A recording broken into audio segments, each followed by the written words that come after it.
बांग्लादेश में नई सरकार बनने के बाद लगातार जो बांग्लादेश में हिंदू समाज के लोग हैं उनके खिलाफ अत्याचार जो हैं वो देखे जा रहे हैं। और अब जम्मू कश्मीर के फॉर्मर डीजीपी एसपी वैद और उनके साथ कई यहाँ पर ऑफिसर्स हैं, उन्होंने प्रधानमंत्री नरेंद्र मोदी को एक चिट्ठी लिखी है और उसमें जिक्र किया है कि इस पर उनको कुछ यहाँ पर करना चाहिए। हमारे साथ बात करने के लिए एसपी वैद साहब हैं, उनसे बात करते हैं। सर, ये जो लेटर आपने लिखा है ये किस लिए लिखा है और क्या आपने इसमें बातें लिखी हैं? देखिए, इसमें हाई कोर्ट के जजेस हैं, आर्मी वेटरन्स हैं, रिटायर्ड आईएएस आईपीएस ऑफिसर्स हैं, और भी सर्विस सेंट्रल सर्विसेज के, फॉरेस्ट सर्विसेज के और एमिनेंट सिटीजन्स हैं। लगभग 75 के लगभग लोग हैं। हम सब ने अपील की है ऑनरेबल प्राइम मिनिस्टर से कि वो उनका जो स्टेचर है वो सिर्फ भारत के ही प्रधानमंत्री नहीं है, उनके इंटरनेशनल लीडर हैं, और उनसे अपील की है कि जो वहाँ बांग्लादेश में जब से मोहम्मद यूनुस सरकार आई है, जो वहाँ हिंदू माइनॉरिटी के साथ आए दिन हो रहा है, उसको रोकना चाहिए। प्राइम मिनिस्टर जी को इंटरवीन करना चाहिए।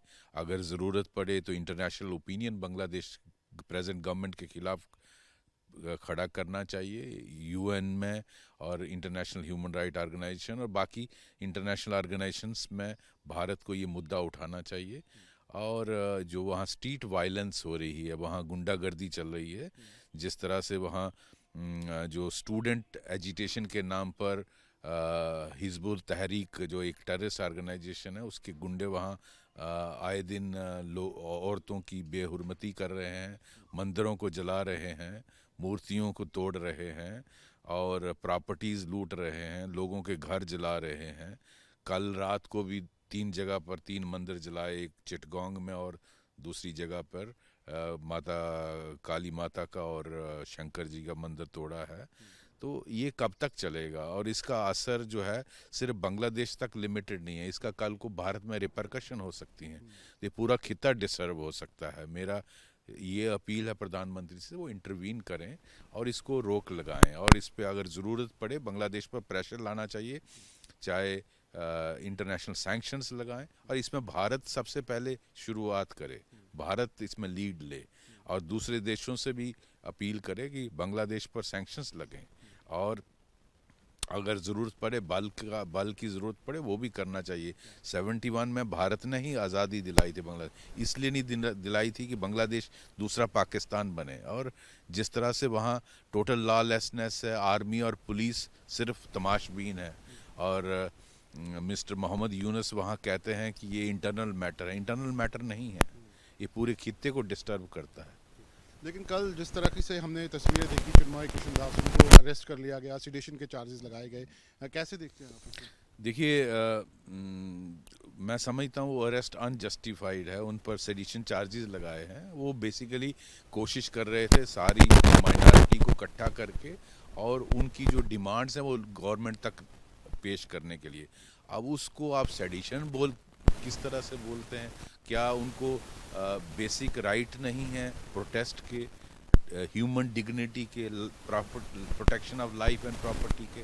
तो अगर ये भी माइनॉरिटी को आप नहीं दे सकते तो फिर वहाँ क्या वो आपके शहरी हैं, बांग्लादेश के सिटीज़न हैं, उनको बेसिक राइट्स तो होने चाहिए। इस बात पर आप एक मांग को, एक पुजारी को अरेस्ट कर लेते हैं। और इस्कान इंटरनेशनल ऑर्गेनाइजेशन है, 100 से ज़्यादा कंट्रीज़ में है। वो भगवान कृष्ण का गीता का मैसेज देते हैं, प्यार का मैसेज देते हैं, वो किसी को ज़बरदस्ती कन्वर्ट नहीं करते।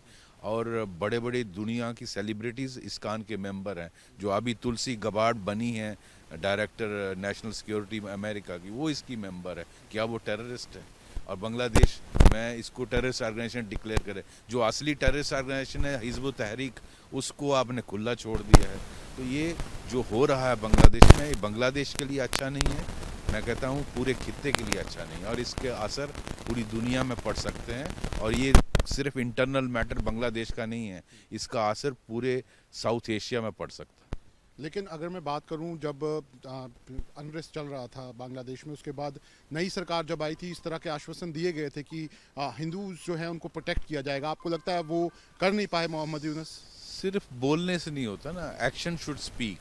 सिर्फ मोहम्मद यूसुफ बोलते हैं ऐसा, लेकिन ग्राउंड में क्या हो रहा है, फिर ऐसे वीडियो नहीं आने चाहिए, सारी दुनिया देख रही क्या हो रहा है। तो अगर ऐसा हो रहा है तभी वीडियोस आ रहे हैं, तो मैं समझता हूँ कुछ तो गड़बड़ है बांग्लादेश में। सारा अगर सब कुछ नॉर्मल है तो फिर ऐसा जो कल रात को 3 मंदिर जलाए गए तो वो कैसे जले फिर। तो ऐसा नहीं है। वहाँ कितने औरतों को साथ रेप हुआ है, कितना, ये सब अल्टीमेटली वो बांग्लादेश के शहरी हैं, उनको प्रोटेक्ट करना उनका राज धर्म है मोहम्मद यूनुस का, लेकिन वो भूल गए हैं। वो अमेरिका की डीप स्टेट के इन्फ्लुएंस में है और उन्होंने उनको वहाँ फॉइस्ट यही किया। मेरा सवाल था कि आपको लगता है कि कुछ बाहरी ताकतें हैं जो वहां पे काम कर रही हैं? बिल्कुल बाहरी ताकतें हैं। जो असली इलेक्टेड गवर्नमेंट थी उसको तो डिपोज कर दिया और इनको वहाँ ऊपर बैठा दिया। ये अपना राज धर्म भूल चुके हैं और वहाँ कानून व्यवस्था नाम की कोई चीज़ नहीं है। पुलिस और आर्मी सिर्फ स्पेक्टेटर हैं और अल्टीमेटली ये सब कुछ वहाँ तमाशा चल रहा है। तो अल्टीमेटली ये दुनिया को देखना है और इसीलिए ज़रूरी है प्रधानमंत्री जी का इंटरवीन करना। ठीक है, तो आप देख सकते हैं ये है एसपी वैद साहब, साफ तौर पर कहना है कि जिस तरीके से बांग्लादेश में इस समय हिंदुओं के खिलाफ अलग अलग अत्याचार हो रहे हैं उस पर लगातार जो है वो यहाँ पर सबकी नज़र है और प्रधानमंत्री नरेंद्र मोदी इसमें इंटरवीन करे उसको लेकर उन्होंने ये लेटर जो है वो उनको लिखा है। वीडियो जर्नलिस्ट इजाज अहमद के साथ Shahnawaz Khan, news nation, Jammu. News nation अब व्हाट्सएप पर खबरों के ताजा अपडेट के लिए न्यूज नेशन के इस क्यूआर कोड को स्कैन करें